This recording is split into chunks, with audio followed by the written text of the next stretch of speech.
नमस्कार। मैं अरुण के शर्मा, एनालिस्ट वन थॉट। जैसा कि आपको पता है, ईरान और इजराइल इन दोनों का पिछले 3 दिनों से काफ़ी बड़ा झगड़ा और लड़ाई जोर शोर पर है और उसको हवा देने का काम अमेरिका के राष्ट्रपति डोनाल्ड ट्रंप भी पीछे से कर रहे हैं। एक तरफ वो चाहते हैं कि ईरान और इजराइल में समझौता हो जाए क्योंकि उनका स्वार्थ छिपा है, और दूसरी तरफ वो कहते हैं कि ईरान को नेस्तनाबूद कर दिया जाएगा। अब ये ट्रंप साहब का दावा है कि ईरान और इजराइल का समझौता हो जाएगा, और बोले मैंने भारत पाकिस्तान समेत कई देशों के बीच संघर्ष रुकवाया है, पर क्रेडिट नहीं मिला। अब ये ट्रंप साहब, आप पेट्रोल डालकर आग बुझाने की कोशिश करते हैं, तो ये आग कैसे बुझेगी ये तो बता दो। और इतना बड़ा झूठेला आदमी, दिन में 100 बार 200 बार 300 बार झूठ बोलने वाला आदमी, और इतना बड़बोला आदमी कैसे किसी की लड़ाई को रुकवा सकता है, ये मेरी समझ से बाहर है। उसका कारण है कि 12-13 बार तो आप हिंदुस्तान के विषय में अनर्गल बातचीत कर चुके, अनर्गल बड़बोले बोल चुके, जो आपके ऊपर भारी पड़ रहे हैं। हिंदुस्तान ने ये सोचकर कि एक मूर्ख व्यक्ति कुछ बड़बड़ा रहा है, अपना जवाब नहीं दिया। अब पता चलेगा, हमारे मोदी साहब गए हैं वहाँ पर, कौन सा रंग रोशन करेंगे, कौन सा गुल खिलाएंगे, कौन सा ऊँट किस करवट में बैठेगा, ये आने वाले 2-3 दिनों में पता चल जाएगा। और आपका जो ये है ना क्रेडिट लेने का महाबीमारी, आपको जो है ये आपकी बीमारी आपको डुबो देगी, ये बात निश्चित है। आप इस महामारी के शिकार होंगे जरूर, और उसमें डूब जाएंगे, कंठ तक डूब जाएंगे, और आपको ये बीमारी जो है ये आपको सांस नहीं लेने देगी। अब इजरायली आर्मी ने तेहरान में शहरान ऑयल डिपो पर हमला किया है, आप कह रहे हैं कि इनमें समझौता हो जाएगा। ईरान ने पिछले 3 दिनों से जारी संघर्ष के बीच रविवार शाम को फिर से इजराइल की ओर से कई मिसाइलें दागी। जवाब में इजराइल ने भी तेहरान में हवाई हमले किए, वहां कई बार धमाकों की आवाज़ सुनाई दी, आसमान में धुएं के गुब्बार देखे गए। और इधर अमेरिकी राष्ट्रपति डोनाल्ड ट्रंप ने अपने social media platform truth social पर दावा किया कि दोनों देशों के बीच जल्द ही समझौता होगा। साथ ही भारत और पाकिस्तान के बीच सीज फायर करवाने में फिर से अपनी भूमिका का जिक्र किया। तो ऐसा बड़बोला आदमी, ऐसा थर्ड क्लास घटिया इंसान जिसका नाम है डोनाल्ड ट्रंप, ट्रंप ने लिखा है कि इजराइल और ईरान को डील करनी चाहिए और डील होगी। कहीं लिखते हो डील करनी चाहिए, कहीं लिखते हो डील होगी। तो ऐसा बड़भूंजा आदमी, क्या उससे प्रश्न कोई करेगा कि डील होगी या करनी चाहिए? जैसे मैंने भारत और पाकिस्तान के बीच डील करवाई, मैंने सर्बिया और कोसोवो, मिस्र और इथोपिया सहित कई देशों के बीच टकराव रोका है। मैं बहुत कुछ करता हूँ, ये तो बात ठीक है कि आप बहुत कुछ करते हो, क्योंकि जो व्यक्ति कुछ नहीं करता सिवाय अपने हथियार बेचने के, इसका मतलब वो सब कुछ करता है। हथियार बेचता, लोगों को भड़काता, देशों को भड़का देता है, लड़ाई करवा देता है।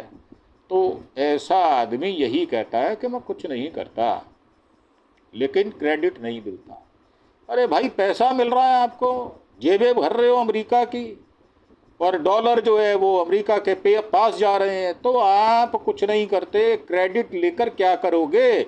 हरे हरे नोट मिल रहे हैं आपको, और वैसे भी पैसे की प्यास आपकी बुझेगी नहीं, ये आपके मरने तक जारी रहेगी, ये बात निश्चित है।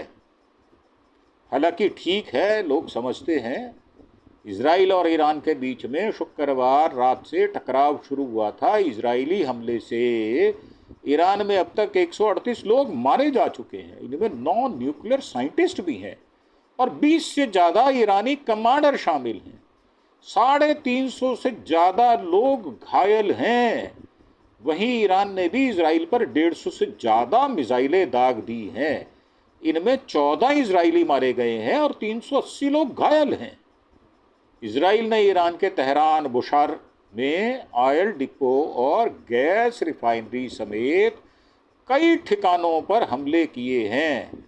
हमले की जो लोकेशन है वो इजराइल का तेहरान और बुशर पर हमला है। अब वहाँ पर ऑयल फैसिलिटी है, फरजान गैस प्लांट है, साउथ पार्स फील्ड है। अब जब आप यहाँ हमला करेंगे और फुटेज भी जारी हुई है शनिवार रात देर की, तो कैसे आप हमले को, कैसे आप उसमें समझौता करा लेंगे, ये हमारी समझ से बाहर है। इजराइल की राजधानी तेल अवीव पर भी ईरानी हमले का फुटेज सामने आया है। इजराइल के हमले में ईरान की राजधानी तेहरान के रिहायशी इलाकों में आग लगी पड़ी है। इजराइल ईरान का संघर्ष 3 दिन हो चुके, 10 पॉइंट्स में बड़ी बातें हैं। इजराइल ने ऑपरेशन राइजिंग लॉयन शुरू किया, ईरान पर 200 फाइटर जेट से हमला किया था। इजरायली ऑपरेशन में ईरान के 9 वैज्ञानिक, 20 से ज़्यादा मिलिट्री कमांडर मारे जा चुके हैं। ईरान ने पलटवार किया, इसे 2 प्रॉमिस 3 का नाम दिया। 150 से ज़्यादा मिसाइलें दागी। ईरान ने बैलिस्टिक मिसाइल से इजरायली रक्षा मंत्रालय को हिट करने का दावा किया। नेतन्याहू ने पीएम मोदी से बातचीत की और हालात की जानकारी दी। ट्रंप ने धमकी दी, कहा ईरान परमाणु समझौता करे वरना बड़ा हमला होगा। आपको तो डेट पता है, आपको तो हवाई जहाज का नंबर भी पता होगा, कौन से हवाई जहाज से कहाँ हमला होगा। तो ट्रंप साहब इतने भोले वाले नहीं हो, आप बहुत चंट और चलाक और चुस्त आदमी हो, और साथ में आप ऐसे व्यक्ति हो हल्लाशेरी देके आगे बढ़ाने वाले और अपने कदम पीछे खींचने वाले। बेहद चलाक, बेहद शातिर आदमी है जिसका नाम है डोनाल्ड ट्रंप। इजरायली राष्ट्रपति को सुरक्षित ठिकाने पर शिफ्ट किया गया। ईरान ने इजराइल के 3 F-35 विमान, जो जेट विमान है, वो गिराने का दावा किया। इजराइल में 14 की मौत हो गई, 7 सैनिक समेत 380 लोग घायल हो गए। ईरान और अमेरिका के बीच शनिवार को न्यूक्लियर वार्ता रद्द हो गई है। इजरायली हमले में 138 ईरानी की मौत हो चुकी है। रक्षा मंत्रालय की धमकी है रक्षा मंत्री की, तेहरान जला देंगे। ईरान पर फिर इजरायली एयर स्ट्राइक दोबारा शुरू हो गई है। दोबारा न्यूक्लियर ठिकानों पर हमले किए गए हैं। ईरान के पास 3 गुना सैनिक हैं। इजराइल फिर भी भारी पड़ रहा है। जंग हुई तो कौन जीतेगा, देखने वाली बात ये होगी। इजराइल ईरान संघर्ष से जुड़े कई चीज़ें ऐसी हैं जो हम आपको बताना चाहते हैं। ईरानी सुप्रीम लीडर पर हमले की प्लानिंग पर ट्रंप ने वीटो लगाया है। अमेरिकी राष्ट्रपति डोनाल्ड ट्रंप ने ईरानी सुप्रीम लीडर आयतुल्लाह खुमैनी पर हमला करने की प्लानिंग पर वीटो लगा दिया है। राइटर न्यूज़ एजेंसी ने यह जानकारी अमेरिकी अधिकारियों के हवाले से दी है। एक सीनियर अमेरिकी अधिकारी ने कहा कि क्या ईरानियों ने अभी तक किसी अमेरिकी को मारा है? नहीं। जब तक ऐसा नहीं होता हम उनकी पॉलिटिकल लीडरशिप को निशाना बनाने की बात भी नहीं करेंगे। इजराइल ने कहा कि मशहद एयरपोर्ट पर रिफ्यूलिंग प्लेन पर हमला किया गया। इजरायली आर्मी ने दावा किया कि उसने पूर्वी ईरान के मशहद एयरपोर्ट पर एक रिफ्यूलिंग प्लेन पर हवाई हमला किया। इजरायली सेना के मुताबिक लड़ाई शुरू होने के बाद यह उनका सबसे दूर किया गया हमला है। ईरान में सब जगह इजराइल से लगभग 2300 किलोमीटर की दूरी है। हवाई हमले के बाद मशहद एयरपोर्ट पर आग लग गई। ईरान ने कहा कि 44 इजरायली ड्रोन और क्वाडकाप्टर मार गिराए गए हैं। ईरान ने कहा कि उसने 44 इजरायली ड्रोन और क्वाडकाप्टर को मार गिराया है। IRNA न्यूज़ एजेंसी के अनुसार border guard commander Ahmad Ali Gaudar ji ने कहा है कि ईरान के पिछले 48 घंटों में 44 ड्रोन और क्वाडकाप्टर को देश के एयर स्पेस में घुसने से रोका गया है। और IDF चीफ बोले हैं कि ईरान पर इजरायली हमले की उम्मीद से परे है। अब इनके chief of staff lieutenant general Eyal Zamir ने संडे को कहा कि ईरान पर इजरायली एयरफोर्स जिस सटीक और व्यापक तरीके से हमले कर रही है वह दुश्मन की उम्मीद से परे है। IDF चीफ ने इजराइल एयरफोर्स के केंद्रीय कमांड सेंटर के दौरे के दौरान कहा, ईरान में हम जो आक्रामक ऑपरेशन चला रहे हैं वह इजराइल की रणनीति हकीकत को बदल रहा है। हम अपने अस्तित्व से जुड़े एक खतरे को दूर कर रहे हैं और अपनी सुरक्षा मजबूत कर रहे हैं। IAF के कमांड सेंटर में IAF chief major general Tomer Bar के साथ IDF chief staff lieutenant general Eyal Zamir की एक फोटो भी शेयर की गई है।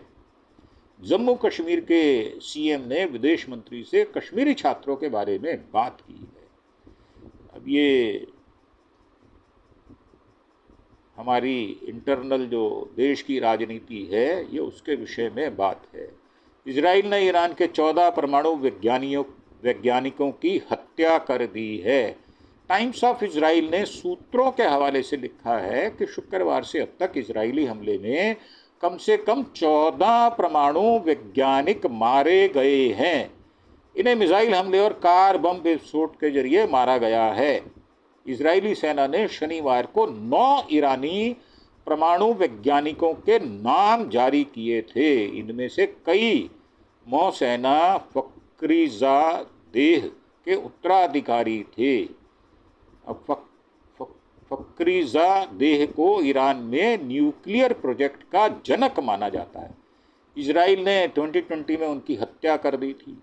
अब ट्रंप बोले ईरान और इजराइल को भारत पाकिस्तान की तरह डील करनी चाहिए या आप ज़बरदस्ती करवा देंगे, आपका प्रेशर है। राष्ट्रपति अमेरिकी डोनाल्ड ट्रंप ने अपने सोशल मीडिया प्लेटफॉर्म पर ट्रुथ सोशल पर कहा है कि इजराइल और ईरान को भारत और पाकिस्तान की तरह आपस में समझौता करना चाहिए। उन्होंने यह भी दावा किया कि दोनों देशों के बीच शांति समझौता जल्दी हो सकता है। उन्होंने लिखा है कि अब भी इजराइल और ईरान के बीच शांति लाने के लिए कई बातचीत और मुलाकातें हो रही हैं। मैं बहुत कुछ करता हूं लेकिन क्रेडिट नहीं लेते नहीं हो या देता कोई नहीं है भाई साहब।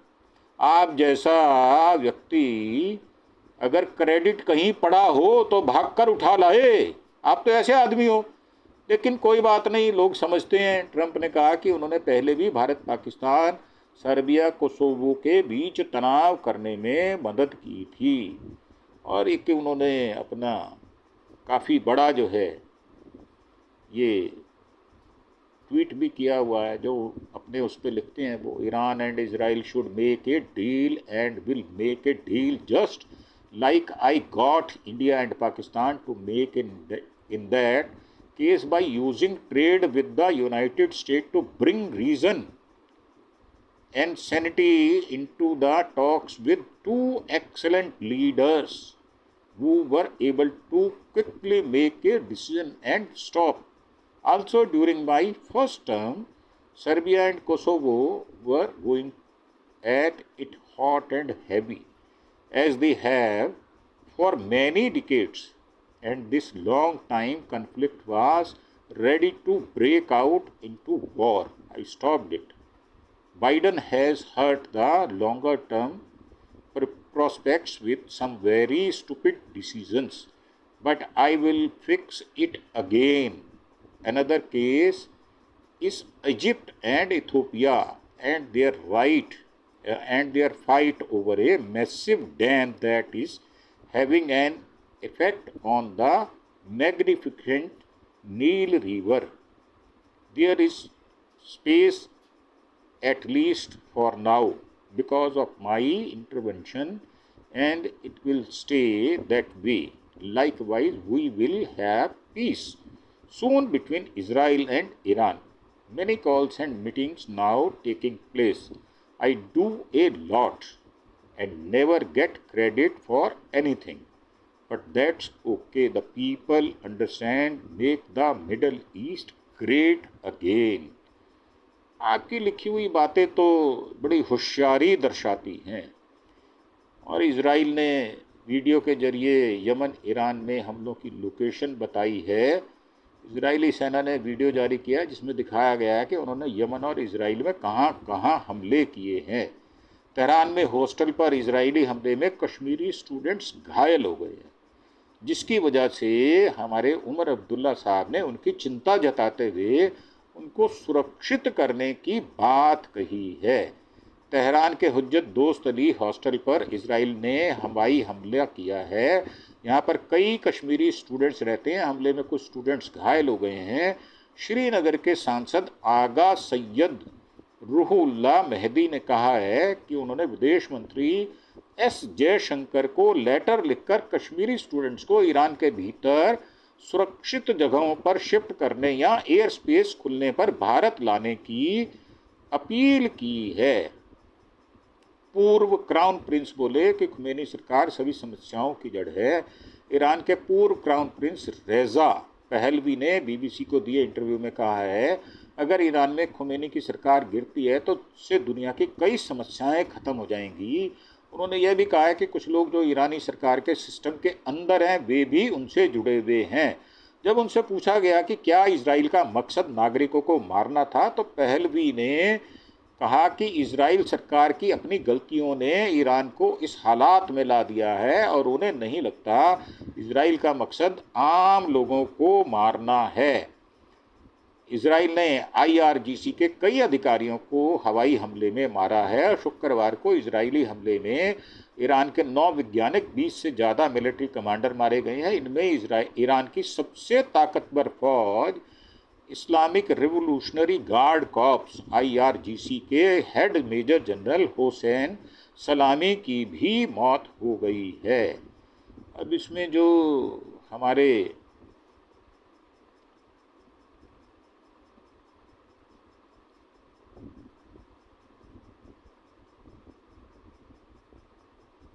जम्मू कश्मीर के CM साहब हैं, उन्होंने कहा है कि जम्मू कश्मीर के मुख्यमंत्री उमर अब्दुल्ला ने ईरान में कश्मीरी छात्रों की स्थिति पर विदेश मंत्री एस जयशंकर से बात की है। उन्होंने एक्सपर पोस्ट के जरिए इसकी जानकारी दी। उन्होंने लिखा, विदेश मंत्री ने मुझे आश्वासन दिया है भारत सरकार ईरानी नेताओं के संपर्क में है और वहाँ रहने वाले सभी भारतीय छात्रों की सुरक्षा के लिए जरूरी कदम उठाएगी। वो किसी को भी ऐसे रहने नहीं देगी। ये बात बिल्कुल ठीक है। अब इजराइल ने IRGC के कई अधिकारियों को हवाई हमले में मार दिया है, जो हमने आपको बताया है। और ये जो इस्लामिक रिवोल्यूशनरी गार्ड कॉर्प्स को ईरान में पासदारान भी कहा जाता है। 1979 में जब ईरान में इस्लामी क्रांति आई थी तब इसकी शुरुआत हुई थी। इसका मकसद क्रांति को बचाना और सरकार की रक्षा करना था। IRGC ईरान की आम आर्मी से अलग है और सीधे देश के सबसे बड़े नेता सुप्रीम लीडर अली खुमैनी के आदेश पर काम करती है। ये फोर्स बॉर्डर पर तैनाती के अलावा देश के अंदर सरकार विरोधी जन आंदोलन को भी दबाती है। 1,25,000 इसके पास लगभग सैनिक हैं। इसके साथ ही रिजर्व फोर्स है जिसे बसीज मिलिशिया कहा जाता है। बसीज में आम लोग भी होते हैं जो ज़रूरत पड़ने पर बुलाए जाते हैं। अब इसके 6 बड़े हिस्से हैं जिसमें एयरफोर्स मिसाइल और ड्रोन प्रोग्राम चलता है। नेवी समुद्री ऑपरेशन संभालते हैं। बसीज प्रदर्शन रोकने और लोगों पर निगरानी रखने का काम भी करते हैं। कुदस फोर्स विदेशों में लड़ने वाली स्पेशल टीम है। खुफिया और साइबर यूनिट इंटरनेट पर जासूसी और हैकिंग करती है। और ग्राउंड फोर्स देश के अंदर सुरक्षा को संभालती है। कुद्स फोर्स ईरान के दुश्मनों के खिलाफ लड़ने वाले ग्रुप्स को ट्रेनिंग और हथियार देती है। IRGC से जुड़े लोग संसद, अदालत और सरकारी कंपनियों में बड़े बड़े पदों पर बैठे हैं। IRGC कंस्ट्रक्शन, पेट्रोलियम, टेलीकॉम और माइनिंग की कंपनियों की मालिक है। इससे अरबों डॉलर कमाए जाते हैं। 2019 में विरोध प्रदर्शन व महासा जमीनी आंदोलन में IRGC और उसकी बसीज फोर्स ने प्रदर्शनकारियों पर कार्रवाई की थी। ईरान ने साइप्रस के दावे को खारिज किया है। अब ईरान ने मीडिया में चल रही उन खबरों को गलत बताया जिसमें कहा गया था ईरान ने किसी और देश साइप्रस के जरिए इजराइल को कोई मैसेज भेजा है। ईरान के विदेश मंत्रालय के प्रवक्ता इस्माइल बुकई ने कहा कि ईरान ने ऐसा नहीं किया। दरअसल साइप्रस के राष्ट्रपति निकोस ने कहा था ईरान ने साइप्रस से इजराइल को कुछ संदेश देने के लिए कहा है, लेकिन उन्होंने यह नहीं बताया कि वे संदेश क्या थे। अब ईरान ने इस दावे को सिरे से खारिज कर दिया है और ईरान ने इजराइल पर फिर से बैलिस्टिक मिसाइलें दाग दी हैं। ईरान ने इजराइल की ओर से कई बैलिस्टिक मिसाइलें दागी हैं। इजरायली स्टेट मीडिया रिपोर्ट्स के मुताबिक इजरायली सेना को ईरान की ओर से मिसाइल हमले की आशंका पहले से थी। उसने अपने नागरिकों को शेल्टर्स में जाने की चेतावनी दे दी थी। इसके कुछ मिनटों बाद ही ईरान ने हमला कर दिया। तेहरान में धमाकों की आवाज़ सुनाई दी है। शिराज में सैन्य ठिकानों पर हमला किया गया है। ईरान की राजधानी तेहरान में रविवार को फिर से इजरायली एयरफोर्स के हमले की खबरें हैं। धमाकों की आवाज़ के साथ आसमान में धुआं उठता हुआ दिखाई दिया। शिराज में ईरानी सैन्य ठिकानों पर भी हमला किया गया है। IDF ने कहा है कि ईरान के परमाणु और मिलिट्री ठिकानों पर लगातार अटैक कर रहा है। इससे पहले इजराइल ने ईरान में हथियार फैक्ट्रियों के आसपास रहने वाले नागरिकों को इलाका खाली करने की चेतावनी दी थी और इजराइल के ताज़ा हमले के बाद ईरानी राजधानी तेहरान में आसमान में धुआं उठता हुआ दिखाई दिया है। इजरायली नागरिकों को अगले आदेश तक शेल्टर्स के पास रहने का निर्देश दिया जा चुका है। इजरायली हमले के जवाब में ईरान भी लगातार हमले कर रहा। IDF होम फ्रंट कमांड ने सेंट्रल और नॉर्थ इजराइल में नागरिकों को अगले आदेश तक बम शेल्टर्स के पास ही रहने का निर्देश दिया है। यहाँ ईरान की तरफ से बैलिस्टिक मिसाइल हमले की आशंका है। इससे पहले IDF ने बताया था कि इजराइल एयरफोर्स ने ईरान से दागे गए एक ड्रोन को जॉर्डन वैली के ऊपर मार गिराया। रविवार सुबह से ही ईरान ने इजराइल की ओर से दर्जनों ड्रोन हमले किए हैं, जिनमें अधिकांश को देश में पहुंचने से पहले ही खत्म कर दिया गया। अब इजराइल का ईरान के तेल गैस ठिकानों पर हमला हुआ है। इजराइल ने शनिवार रात ईरान के तेहरान और बुशहर में ऑयल डिपो और गैस रिफाइनरी पर भी हमला किया है। अब इसमें 1800 trillion cubic feet natural gas भंडार है, करीब 9700 वर्ग किलोमीटर में फैला हुआ है। फील्ड को 24 स्टेज में डेवलप किया गया है। गैस फील्ड में अभी तक निर्माण कार्य जारी है, जिसके लिए 1990 के दशक में काम हुआ था। पहले स्टेज का काम 2002 में पूरा हुआ था। इजराइल ने 14 जून को यहाँ हवाई हमला किया था। ईरान का नेशनल ऑयल नेटवर्क है शहरान डिपो, ईरान की राजधानी तेहरान में मौजूद है। 260 मिलियन लीटर ऑयल स्टोर करने की इसमें क्षमता है। डिपो में हर दिन लाखों लीटर ऑयल का भंडारण और डिस्ट्रीब्यूशन होता है। अब इसमें PM नेतन्याहू बोले हैं कि ईरान को पूरी ताकत से जवाब देंगे। बेंजामिन नेतन्याहू ने कहा है कि ईरान को इजरायली नागरिकों पर हमले का बहुत बड़ा नुकसान उठाना पड़ेगा। उन्होंने बैटयाम शहर की उस इमारत का दौरा किया जहां से ईरान शनिवार रात मिसाइल हमला किया था। इस हमले में 10 इजरायली मारे गए और 200 से ज़्यादा लोग घायल हो गए। नेतन्याहू ने कहा, हम एक ऐसे युद्ध में हैं जो अब हर इजरायली नागरिक को साफ दिख रहा है। सोचिए, अगर ईरान के पास परमाणु हथियार होता तो वो हमारे शहरों पर गिरा देता तो क्या होता। उन्होंने कहा, अगर ईरान के पास एक नहीं बल्कि 20,000 मिसाइलें होती तो ये हमारे देश के लिए बहुत बड़ा खतरा होता। इसलिए हमने अपनी रक्षा के लिए यह युद्ध शुरू किया और हम पूरी ताकत से लड़ रहे हैं। हमारे सैनिक और पायलट अब ईरान के आसमान में हैं। ईरान ने महिलाओं और बच्चों को मारने के लिए जानबूझकर हमला किया है। उसे इसकी भारी कीमत चुकानी पड़ेगी। हम उन्हें पूरी ताकत से जवाब देंगे। ये बेंजामिन, जो इजराइल के प्रधानमंत्री हैं, उनका कहना है। ईरान में मरने वालों का आंकड़ा 215 पर पहुंच गया। ह्यूमन राइट्स ग्रुप HRANA ने बताया कि ईरान में इजराइल के हमले में 215 लोगों की मौत हो चुकी है। इनमें 31 सैनिक हैं। वहीं घायलों की संख्या 648 हो चुकी है। यह आंकड़ा शनिवार तक का है।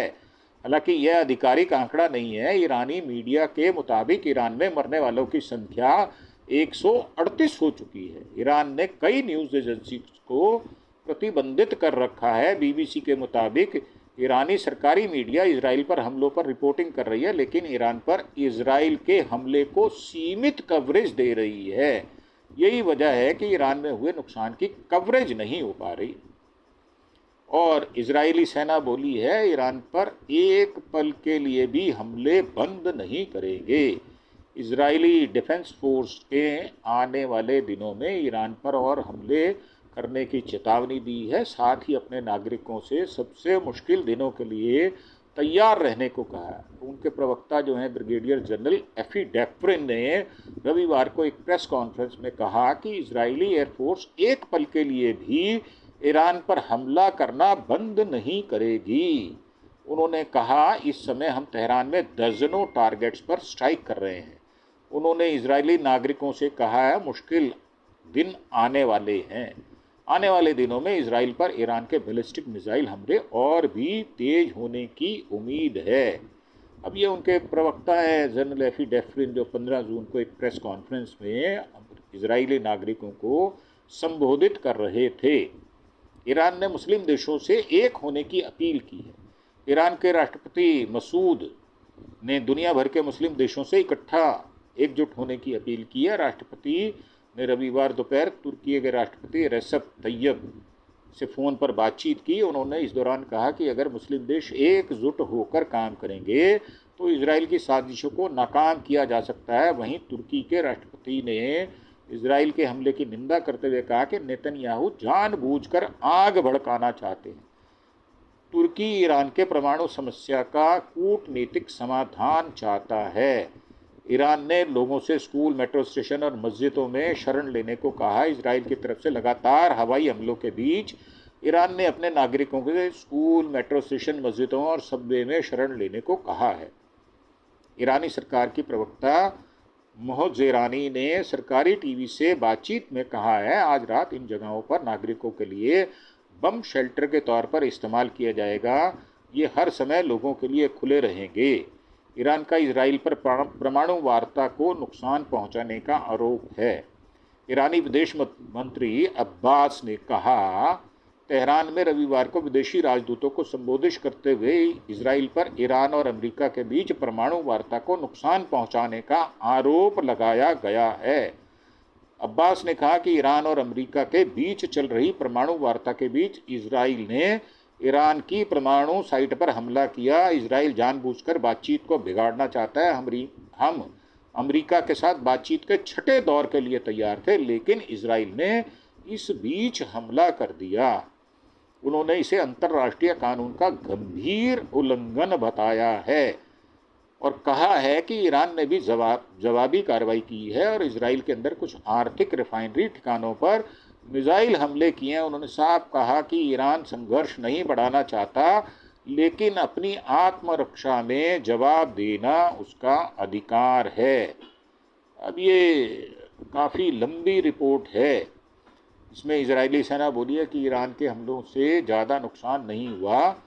रविवार को इजरायली सेना ने एक बयान में कहा कि ईरान के खिलाफ ज़बरदस्त सफलता मिली है। उन्होंने ईरान के कई टॉप कमांडरों को मार दिया। इसके साथ ही परमाणु और बैलिस्टिक मिसाइल प्रोग्राम को काफ़ी नुकसान पहुंचाया है। जेरूसलम पोस्ट के सूत्रों के हवाले से बताया गया है कि ईरान के पास लगभग 3000 बैलिस्टिक मिसाइलें थीं, लेकिन उनमें से केवल 1000 ही इजराइल तक पहुँच सकती थी। इनके पास इन मिसाइलों के लिए केवल 150 से 250 लॉन्चर थे। ईरान ने पिछले 3 दिनों में इजराइल पर करीब 300 बैलिस्टिक मिसाइल दाग चुका है। इजरायली अधिकारियों का अनुमान है कि अभी तेहरान के पास करीब 400 बैलिस्टिक मिसाइलें हैं। ईरान ने अप्रैल 2024 और अक्टूबर 2024 में हमलों के दौरान इजराइल पर लगभग 300 बैलिस्टिक मिसाइलें दागी थी। आईडीएफ ने कहा कि इजराइल को इन बैलिस्टिक मिसाइल हमले में जितना नुकसान हुआ है वह ईरान के अनुमान से कम है। वहीं इजराइल ने अब तक ईरान में 170 टारगेट को हिट किया है, जिसका असर 700 से ज़्यादा जगहों पर पड़ा है। हमले में मारे गए परमाणु वैज्ञानिक डॉक्टर फरीदून अब्बासी धवानी, जो कि ईरान की परमाणु ऊर्जा संस्था AEOI के पूर्व प्रमुख सीनियर साइंटिस्ट वैज्ञानिक हैं। बैकग्राउंड उनकी परमाणु भौतिकी में PhD 79 में IRGC में शामिल हुए थे। डॉक्टर मोहम्मद मेहदी, जो कि परमाणु भौतिक विज्ञानी और इस्लामिक आज़ाद यूनिवर्सिटी, ईरान की सबसे बड़ी निजी यूनिवर्सिटी के अध्यक्ष रहे हैं। बैकग्राउंड है उनका परमाणु कार्यक्रम से संबंधित परियोजनाओं की देखरेख करना। अब्दुल हमीद शाहिद बेहिश्ती यूनिवर्सिटी से न्यूक्लियर इंजीनियरिंग विभाग के डीन है। न्यूक्लियर प्लांट की कार्यक्षमता और सुरक्षा पर काम करते थे। अहमद रज़ा ज़ोल्फ़गारी ये शाहिद बेहिश्ती यूनिवर्सिटी में परमाणु इंजीनियरिंग के प्रोफेसर थे। रिएक्टर डिज़ाइन और सुरक्षा में रिसर्च करते थे। अमीर हुसैन फ़गाही ये पूर्व उपाध्यक्ष हैं, परमाणु विज्ञान और प्रौद्योगिकी संस्थान के प्रमुख रहे हैं। और मोतेलेबज़ादेह, इनकी पूरी पहचान अज्ञात है, एक अज्ञात परमाणु वैज्ञानिक हैं। अली बखूई कतिरीमी ईरान के परमाणु कार्यक्रम से जुड़े मैडनिक्स एक्सपर्ट हैं। और साइद बर्जी ये मटेरियल्स इंजीनियरिंग में फिज़िक्स में एक्सपर्ट हैं। और मसूर असगरी ये भी रिएक्टर फिज़िक्स के एक्सपर्ट हैं। तो ये हमने आपको अपनी पूरी रिपोर्ट जो है वो दी है। इसमें थोड़ा सा बाकी है। ईरान के में खुफिया एजेंसी मोसाद से जुड़े होने के आरोप में 2 गिरफ्तार किए गए हैं। ईरान ने इजराइल की खुफिया एजेंसी मोसाद से जुड़े होने के आरोप में 2 लोगों को गिरफ्तार किया है। ईरान की समाचार एजेंसी तस्नीम न्यूज़ के मुताबिक आरोपियों को अल बरोज प्रांत से गिरफ्तार किया गया है। वे विस्फोट तैयार करने में जुटे हुए थे। इससे पहले शनिवार को ईरान ने यज़्द प्रांत में 5 लोगों को गिरफ्तार किया था। इन पर इजराइल का सीधा साथ देने और तस्वीरें लेने का आरोप है। ईरान में भारतीय नागरिकों के लिए हेल्पलाइन नंबर जारी कर दिया है। ईरान भारतीय स्थित दूतावास ने वहां रहने वाले भारतीय नागरिकों के लिए एडवाइजरी जारी कर दी है। इसमें सभी भारतीय नागरिकों और मूल भारत के लोगों को दूतावास के संपर्क में रहने और ईरान में गैर जरूरी सफ़र करने से बचने की सलाह दी गई है।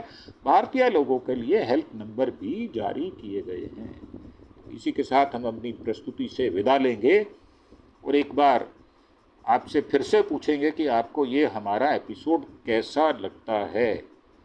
अगर आप इससे संतुष्ट हैं और अगर आप ये कहते हैं कि हमारी प्रस्तुति अच्छी और पूरी जानकारी लिए हुए है, तो आप हमारे चैनल अरुण के शर्मा एनालिस्ट वन थॉट को सब्सक्राइब करना ना भूलें। और अगर आपको अच्छा लगे तो इसे लाइक और शेयर भी करें।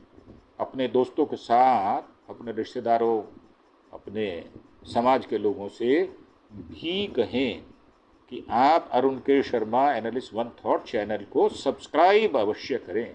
आपका एक सब्सक्रिप्शन हमारे लिए बहुत मायने रखता है। और अगर आप ये समझते हैं कि हम इस एपिसोड को बहुत मेहनत से बनाते हैं आपके लिए, तो आप एक सब्सक्राइब अवश्य करें। यह हमारी मेहनत का इनाम होगा। इसी के साथ आपसे विदा लेते हुए थैंक यू, धन्यवाद, जय हिंद, जय भारत।